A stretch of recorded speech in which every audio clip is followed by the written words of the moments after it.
Hey, you're listening to Wrestling Roundup, FreeFM 89.0. This is Grady Hooker. We're going to start the show off a little differently today. We're going to start off with the birthdays and the New Zealand recap, because at the end of the show we got a little surprise, so stay tuned for that. In birthdays, we have WWE Hall of Famer class of 2005, the Iron Sheik, turning 72. Rick the Model Martel, turning 59. Andrew Test Martin, sadly passed away in 2009. Former Spirit Squad member Kenny Dykstra turns 28. Current TNA wrestler Samoa Joe turns 35. And the Icon Sting turns 55.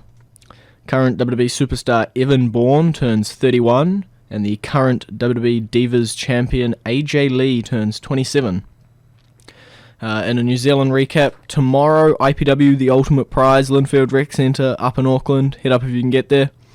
It's going to be headlined by the Ultimate Match for the IPW Championship, Travis Banks defending against James Shaw. It's an Iron Man match with the last 10 minutes is no DQ.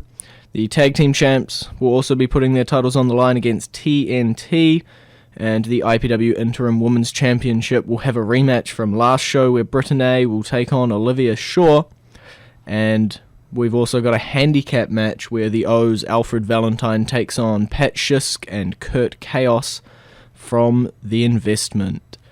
We've also got an NZWPW show bringing the house down. It's next week, Toya Combat Zone, and next week I'll hopefully bring you some more details of that show. But for now, we'll jump into the classic entrance theme of the week, Bam Bam Bigelow.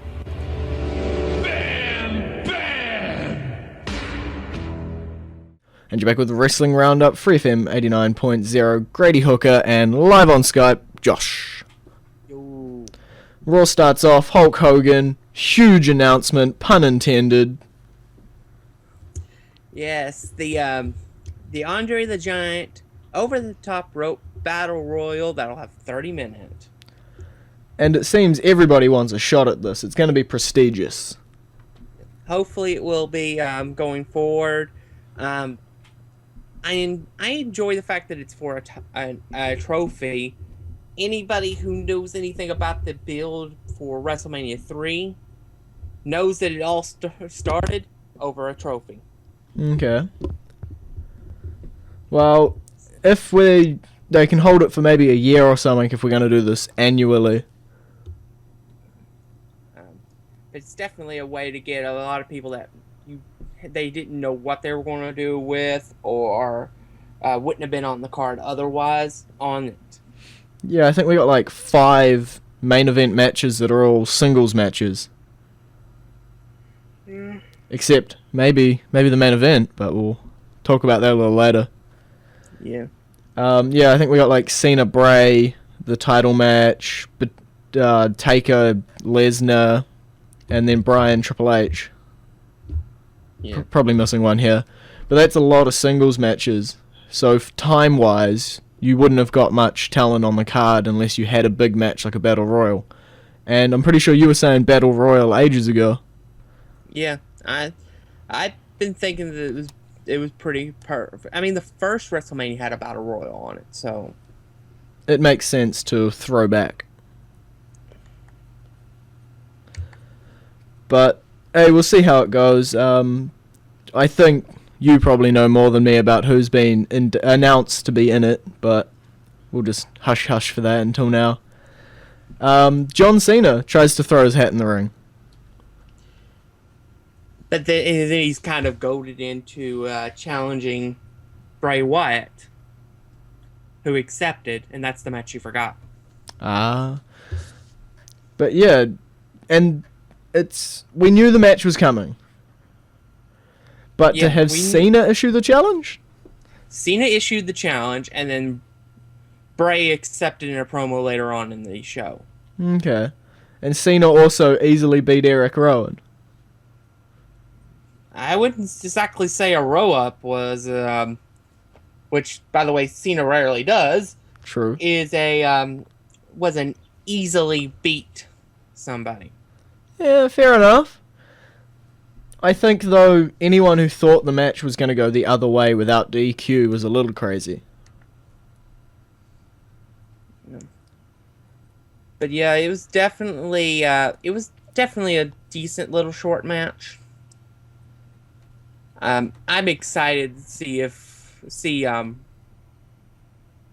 Luke Harper versus John Cena. I imagine I we'll think probably see that'll that be an next week. interesting match.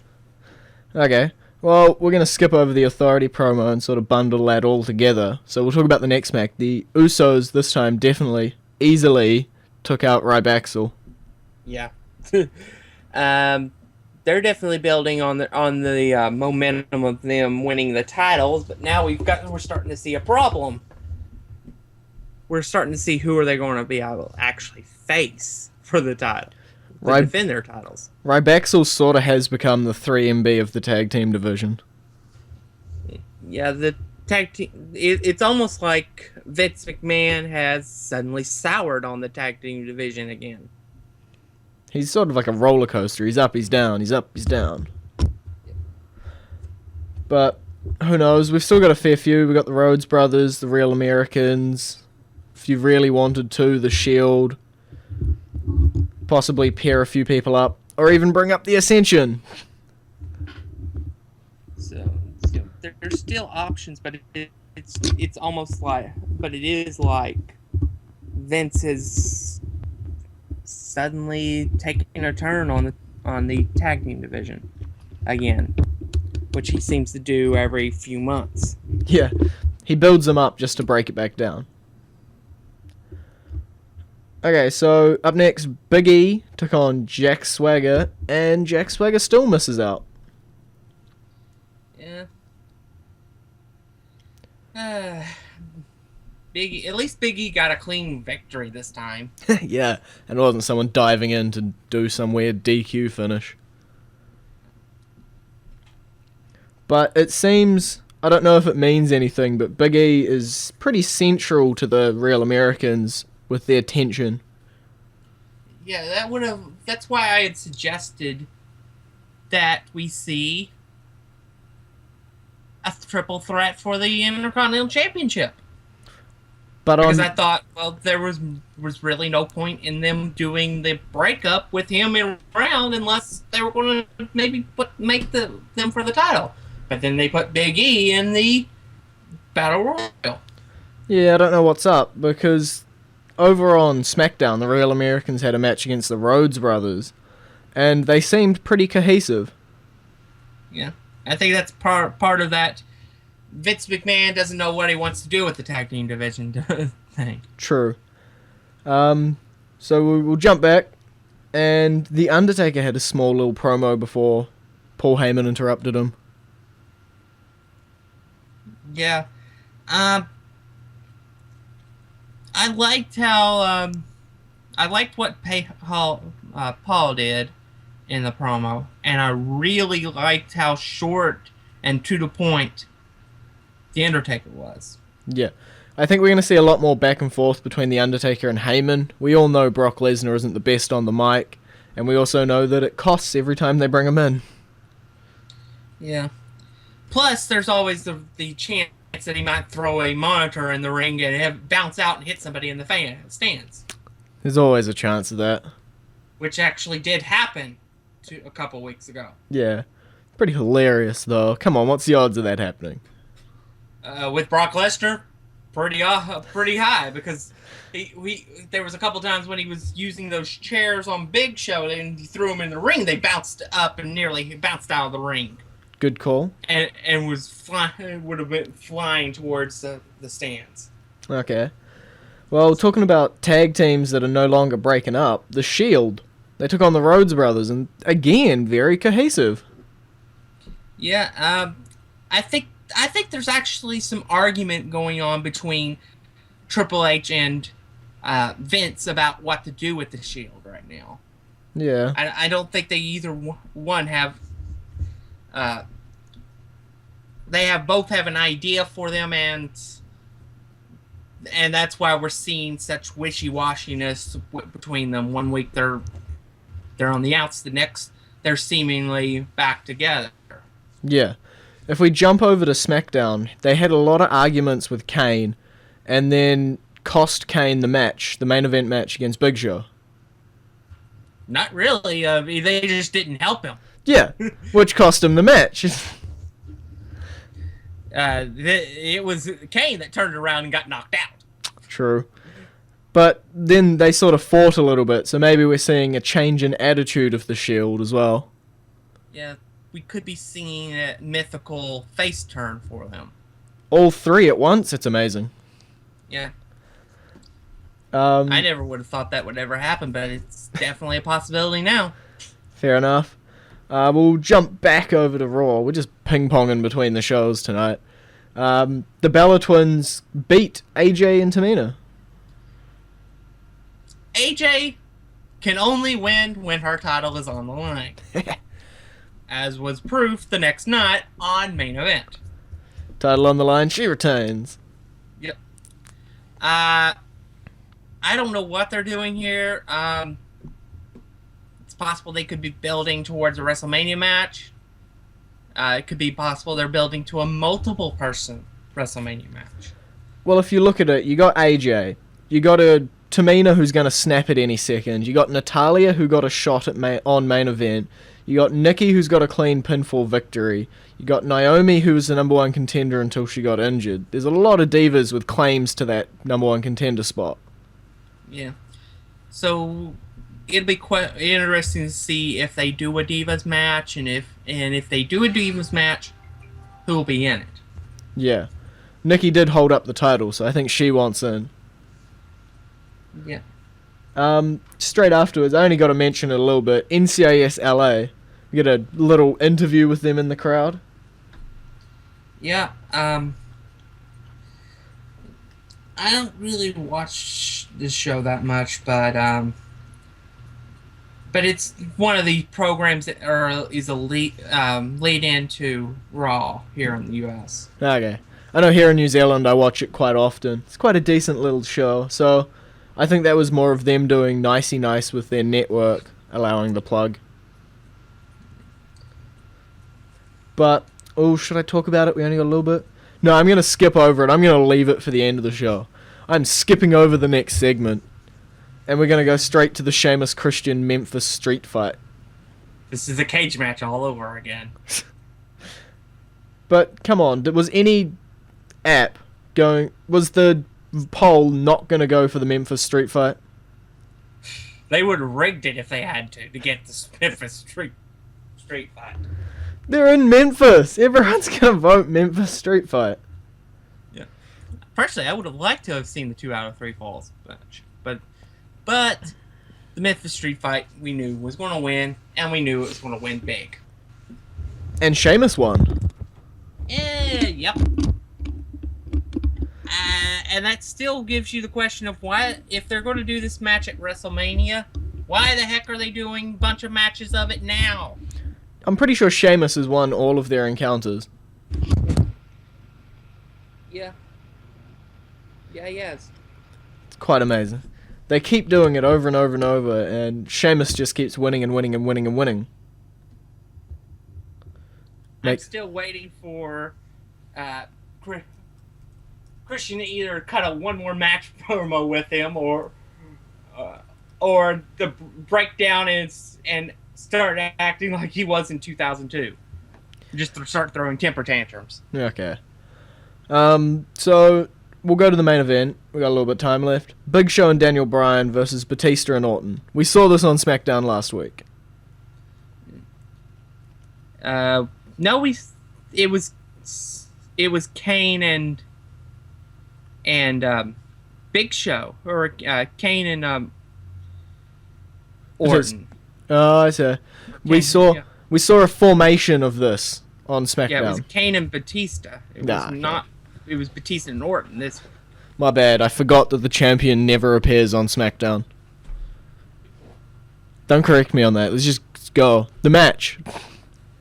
It was an interesting match. And you have Batista losing yet another match, but thanks to Orton taking the fall. Yeah.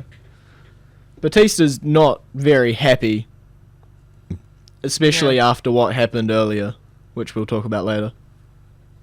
Yeah. I have a feeling that this is going to get ugly before it gets better. Okay. Well, you gotta say, WWE did the wrong thing. They put Orton versus Batista, and now they're having to backtrack. Yeah, they're having to fix their own mistakes. Okay, so we'll cut to our current entrance theme of the week. Josh picked it, because he always picks most of the songs.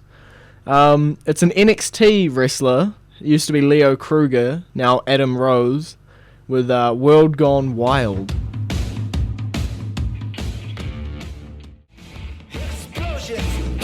And you're back with the Wrestling Roundup, FreeFM 89.0, Grady and Josh. We're going to jump over to SmackDown. It opens up with Triple H talking about what we're not going to talk about until the end of the show. But he punishes Damian Sandow with a match against Seth Rollins.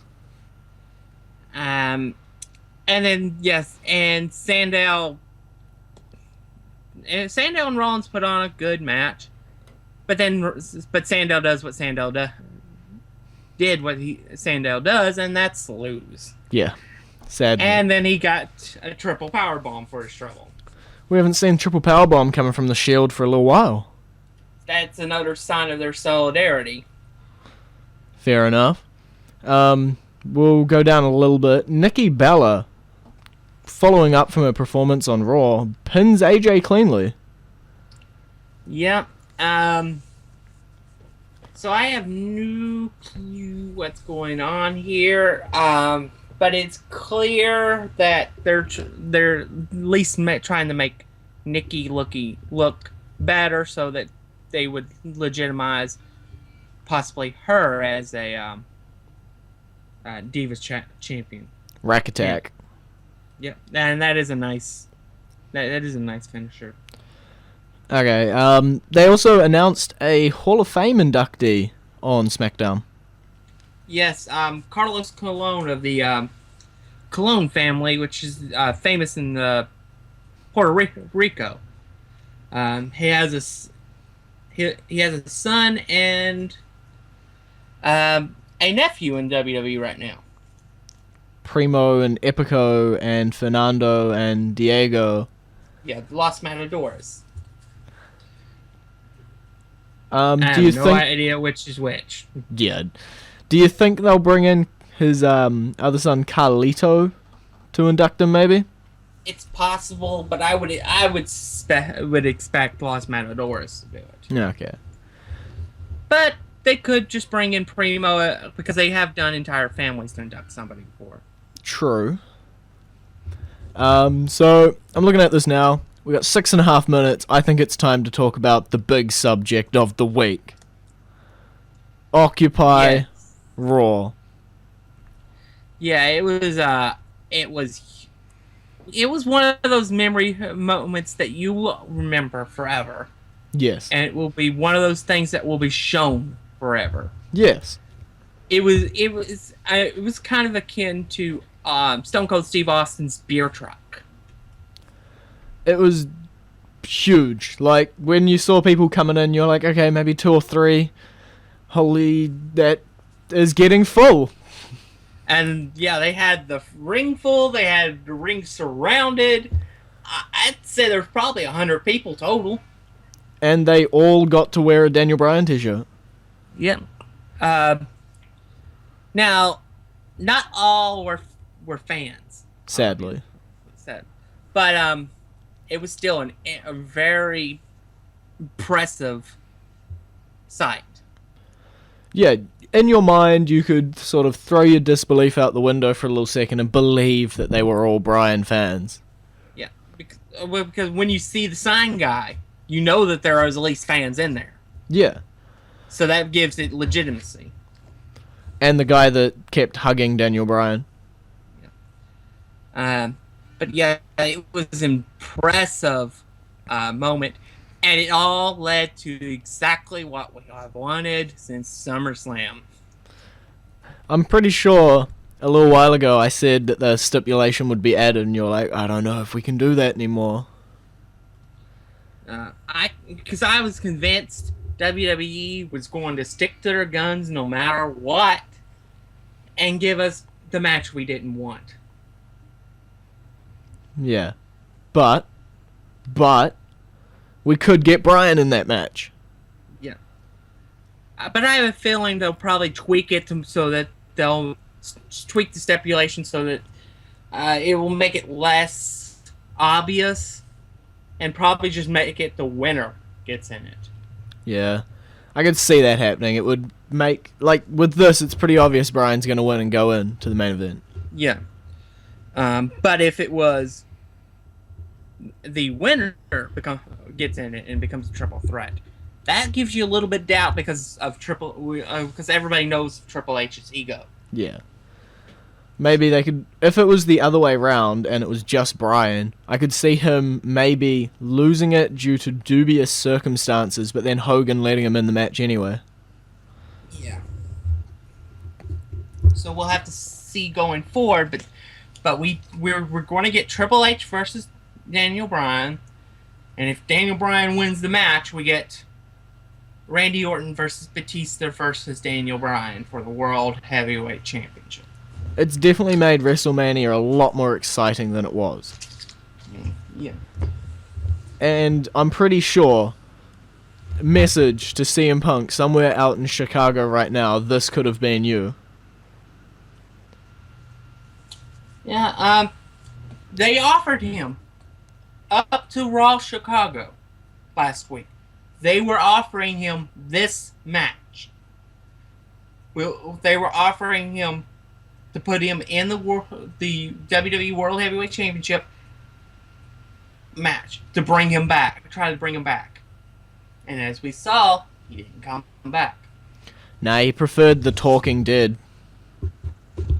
Yeah. So Vince McMahon, who was the person that was dealing with it, has said, "Okay, take your time off. We'll talk to you after WrestleMania.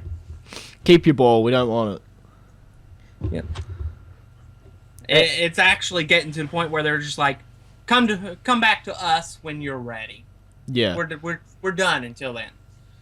I think this is the best thing that could have ever happened to Daniel Bryan. And it came in the form of CM Punk walking out. Yeah, because it would have ended up being Daniel Bryan versus Sheamus otherwise. And now he gets versus Triple H and then possibly put into the main event of WrestleMania. Yep. Are we going to see a whole bunch of people yesing along as he holds the title above his head? That's the hope.